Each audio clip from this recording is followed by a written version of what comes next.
Hello guys, the DB Grinder here, back at it again with another video, and this time we have Stardust 01 with 1090 rating versus Wamu 22 with 862 rating. So they're not high rated, but they are very close, and I just needed replays to post, and I didn't have time for YGO because I have to like do this and then go to bed. But we have Wamu 22 win the rock paper scissors shoot. 40 versus 45. We're going to see Wamu choose to go second here. Opening hands, we have Vessel, Rocks Rose, Right, Adara, and Red Rose. They have Ash, Shark Cannon, Multi-Roll, Foolish Goods, Metal Foes, Fusion. So they're playing Goods and Fusion. Like, that's not common at all in Striker right now. Activate Right, Special Summon out the token, and then go ahead bring out Fateful. And, like, their hand's crazy. They open Right, Vessel, Red Rose. These players that play this deck have just been drawn so good these last few days. Fateful, go grab Draco back, and then they're going to activate Vessel. So in response, the opponent's going to chain Ash Blossom on that, and then Fateful, grab Griffin. It's like, they still just get like hard comboed here. Hard comboed. Go for Floor, Red Rose effect, special summon out the Rocks Rose effect, go grab Basil Rose Shoot.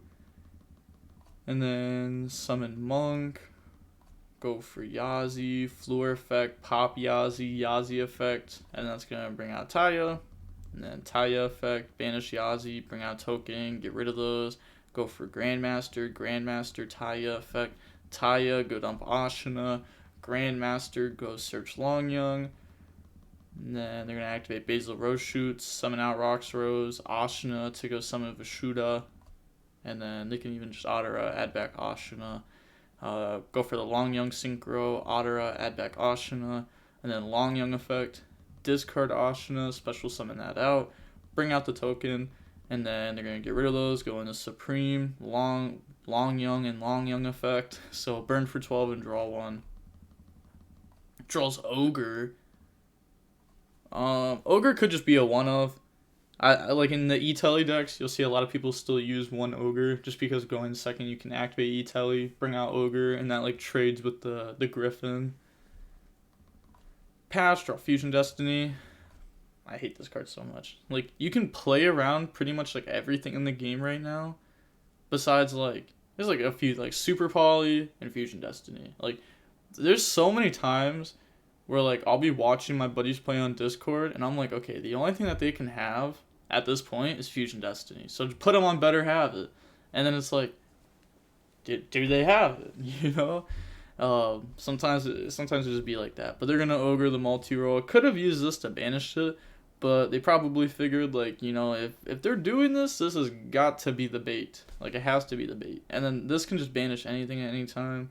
Any spell can hit the good old Mystic Mine. They're just going to dump Widow and then Shark Cannon. They don't even wait for target, and they just chain the banish it and the opponent submit defeat. Okay, we'll go on to the next game. Striker's going to decide to go second again, and we have Longyung, Taya, Griffin, Foolish, Bell. They have Bell, Nib, Fusion Destiny, Afterburners, Ogre. Okay, so 3 hand traps, Fusion Destiny. Nice Striker deck. And then Foolish Burial to go dump. That's going to dump Temple. And then Temple effect, Chainlink 1. I guess they're just letting it go because they have Ogre, Nib, hold Bell for 001 maybe? Bring out token, bring out Fateful, Griffin summon itself out. Fateful to go search. They let this go. They don't Ogre it. Okay, so they're going to drop Nib. I mean, at this point, you know, if they have the Griffin like that, it may as well not drop the Ogre. Because you're going to activate Nib Chainlink 1 and then Ogre Chainlink 2. But it's a little bit risky. Faithful to search. I was going to say, if they Ogre the search monster, like, ow. Longyung, discard Taya, summon, bring out token, and then get rid of those. Summon Floor, burn for 12. And then they're going to go end of main, activate Nib. Now they're thinking. Chain Griffin. Okay, they don't chain Ogre.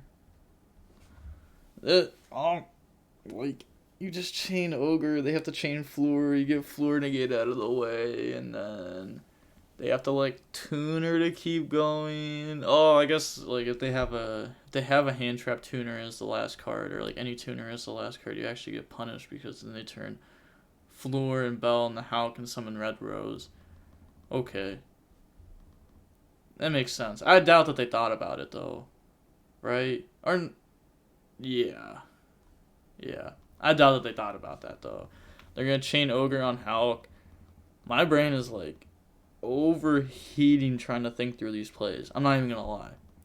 I feel like I'm just constantly like doing this because I'm just trying to think. Oh, I'm out. You gotta bell the 001. I mean I think they understand, but they're wilding right now. And then they're just gonna pass. Guess there's not really much more to do there. Pass, draw, imperm, and it's like their hand is so nice against us now. Afterburners, pop Floor, and then Fusion Destiny. Honestly, that's like wraps right there, or almost wraps, close. Battle phase, tackle over the Mecham Phantom Knight, Mecham Phantom Beast. Then they're gonna go main phase 2, set 1 Enforcer, pop Fateful, Enforcer Graveyard effect. And then pass turn, draw Otara, standby phase, Enforcer comes out, main phase, Temple effect, banish, and then go search outright. Activate Draco back on the token, Draco back effect, target Enforcer, forcing the Enforcer. They're going to go ahead and use it to pop the token, and then Enforcer Graveyard effect. Draco back can't re-equip because there's no Brave token on field. If you read this card, it says you can target one Adventurer token you control, equip it to that, so it doesn't work like that. Yeah, they realized it there. Now they're going to Otara special summon itself out. Thinking. So get rid of all those. Go for Yazi. Yazi does deal with the Imperm. So do you think that they set Imperm last turn to play around top deck Droplet going first? Droplet doesn't even do anything. I guess it would. Because you could banish Temple, go search for... Right. No, top deck Droplet wouldn't do anything. Because then they don't have the Tuner. Because they have the top deck Tuner-ish type card. Yeah, I don't know why they set Imperm. They just played into this. And they could have held it. It's like... oh... I was just trying to think, why did they actually set that? It's just not worth it. Not worth it. Sometimes you want to set your Imperm in that kind of scenario, but I don't think you do it there. They're going to bring out Fateful, showing that they play 2. And then turn the Ashina into Monk. Ashina effect, banish, summon Vishuda. And then Otara effect, banish, grab back Ashina. Fateful effect, grab Temple, discard Temple. Goes for Temple. I guess setting up Griffin doesn't really do anything, so you may as well have this as an extender. So battle phase, attack, getting a good chunk of damage there. Pass turn, oh my gosh, they draw Engage, and they can just set it, and then Celestial draw. Getting so far ahead because they're going to draw Foolish Burial Goods here. Ray plus Ash, oh my gosh. These striker players are insane. Yeah, they just submit defeat. Going on into the next game now, we're going to get to go ahead and see the striker player be forced to go first. And we have Ogre, Red Rose, Vessel, Temple, Vessel. Temple, Vessel, Red Rose. They have Ogre going second. They have Imperm, Terraforming, Upstart, Widow, and Ogre. Okay, now they're just like... They could be playing it for E-Telly as they're one of. They just shouldn't be playing it. Draw Metal Foes Fusion. Oh, the combo. Terraforming Search Area 0. And then they're going to activate, set, effect, target, miss. Miss, come on. Oh, come on. Don't do this to me. Don't hit raise the last card. Oh my gosh. It's practically Ray. It's a little bit worse, but how do they always do it? Go for Kagari. Kagari effect. target Hornet Chain Ogre, so that prevents Anaconda off of just the Hornet drones, I guess. But like, oh no, we have to play striker cards in our striker deck. Draws Ash, Hornet. Bring out token, turn the token in the shiz, set Imperm, set Widow. Then they're gonna go end phase, shiz effect. So shiz, grab engage, and then pass, draw gamma. Okay, so going up against 4 interruptions plus a lot of follow up. They're gonna start off with tempo effect to banish, and they let this go. They don't ash it. Would have played in the gamma really hard. Activate right, special summon out token, bring out Faithful, summon it to the shiz zone, by the way. I guess the extra zone doesn't really matter in this deck. Vessel, that goes through. 2, doesn't ash Vessel. Doesn't ash Vessel? No respect to Vessel? Vessel is crazy. Vashuda, bounce Imperm. Fateful effect, Chain Ogre, Otera effect, special summon itself out. That Ogre was fair enough. The Ogre was fair. Normal summon Red Rose. And then they let that go. You know, they did have to think there because they have the 3 spells in graveyard, so they have Snatch Steal. They let that go. So now, they're going to get rid of those. Go for Yazi. Red Rose effect. Chains Ash. What?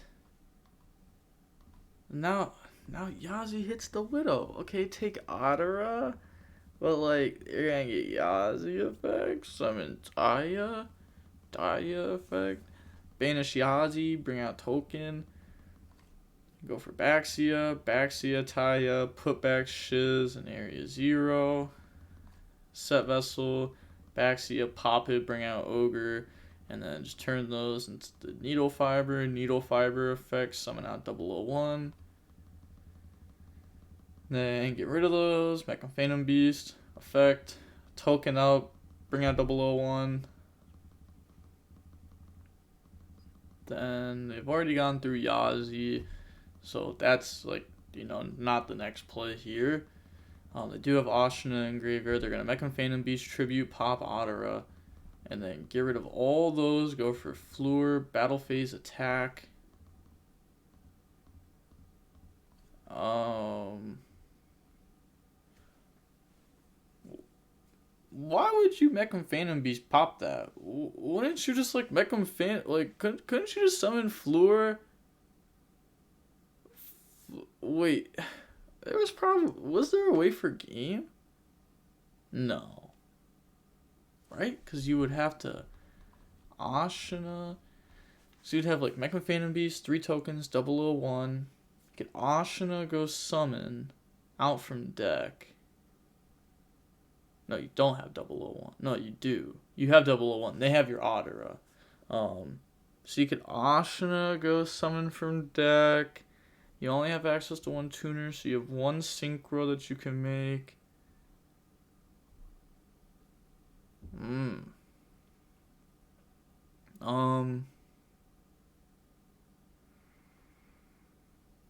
Otera. Wait. Hold up. Ashina summon Vashuda. Vashuda 001 Grandmaster. Grandmaster goes search. Grab Longyang. So we saw it in their list, so we know that they played it. Mechan Phantom Beast. Tribute token. Pop Otera. Banish. Grab back. Longyang. Game. Okay.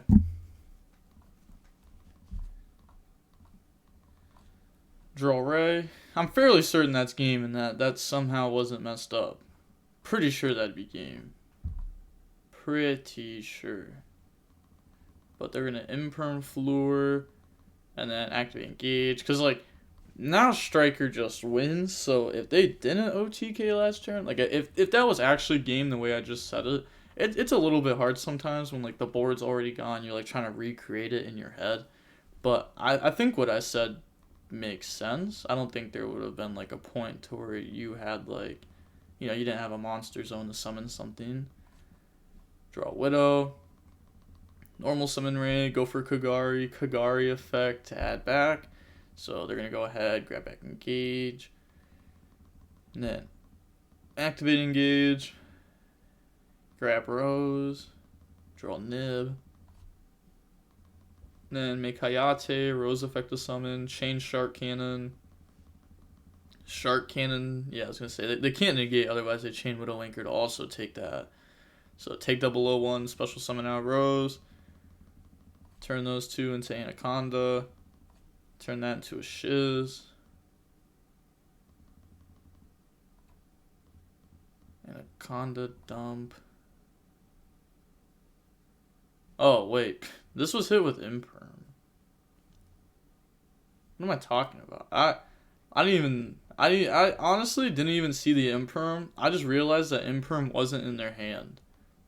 Yeah, I was too busy thinking about game last turn. Because like at this point, we just know that Striker wins. They have to go ahead and attack. It's going to take like a turn for them to go for a game. But they have so many like bodies on board now that getting to the game next turn shouldn't be hard. Honestly, it wouldn't surprise me if we just see him at defeat. Ashina summon. Well, I guess not. I guess you don't just mid defeat here. Go for Monk. I guess I think that they're still in the game, but we know that they have Nib. Enforcer pop. Could have Rose summoned itself out when they pop Monk. End phase. Enforcer goes to grave from Fusion Destiny, and then they're gonna Gamma. But I guess I didn't want to get hit with Gamma. Yeah, that's kind of fair. Yeah, you definitely don't want to get hit with Gamma on their turn. Draw Foolish. Yeah, we just see him at defeat. Got to go GG. Okay. Well, that is it. We were just going to see probably 10 more minutes of gameplay for Striker to eventually end up winning that. That's Striker for you, though. But seeing how long the match was, it's 42 minutes long. Yeah, like I said, my brain is just running on. Oh, I've watched so much Yu-Gi-Oh today. It's been hours, and then I just watched that where they messed up game, and Sky Striker. Oh, and also the last video, I said I wanted to say 3 things at the end, and then I only ended up saying 2, and I was like, oh, that's probably because the next video is going to be a Despia video, so I'm not going to bring up the third one. But this isn't Despia, and the third video of the day is not going to be this. So, the third thing I want to talk about is against Despia. I want to try Night Beam out more. So I feel like Night Beam could probably end up being pretty good against the Despia deck to hit Brandon red, since you know where they set it. Problems that can come from Night Beam though is somebody Night Beam Chainlink 1 target Brandon red, Chainlink 2 Mirror Jade, Chainlink 3 Brandon red, which doesn't happen all the time. It's it really depends on their hand. If they just open up Branded Fusion, then they can end on something like that. But if they have to Aliber to get the Branded Fusion, then most of the time they would have already used the Mirror Jade effect to get to the Brandon red. And because of that, they won't be able to stop you popping Brandon red. And then the Mirror Jade effect would have already been used. So then you're really cutting off their interruptions. Just you could normal summon Danko to shut off Brandon red. But if they do have their Mirror Jade effect, then you're not trading with anything, I guess. Your normal summon is trading with Mirror Jade Banish, which is probably just not worth it anyways, when you can just do so many things to trade with Mirror Jade Banish. Yeah, so I wonder if Night Beam ends up being good or not. I don't know, I've been theorizing a lot of cards, and I feel like Night Beam might end up being good. I want to put it to actual testing though, for sure. Cause today is Wednesday. Oh, I don't have my phone. It's over there. Yeah, because right now it's Wednesday. And then Sunday I have the Columbus Regionals. So I kind of want to test some things at that tournament. Because, like, it's a regional. It's whatever. Like, I don't really care if I do well or not. Just because if I do well, it's not like I did well at, like, a tournament I care about. If I do bad, it's not like I do bad at a tournament I care about. So I wonder if... I don't know if I'm going to end up testing night beams out there or not. I already have them. I actually started theorizing the night beam like a week ago because I was going through my stack of cards to build my deck for the 3v3, and I saw night beam because I have like my speed duel stuff, and I saw night beam and I was like, wait, hold up. Hold up, might be onto something there. So I gotta like actually test it out now. I've just been theorizing it, and it might actually be good. So just something to look out for. Something that you might end up testing out. If you end up testing it out, comment on the YouTube channel and let me know what you thought about it. And with that being said, the DB Grinder signing off. Peace. Have a nice day. Stay safe.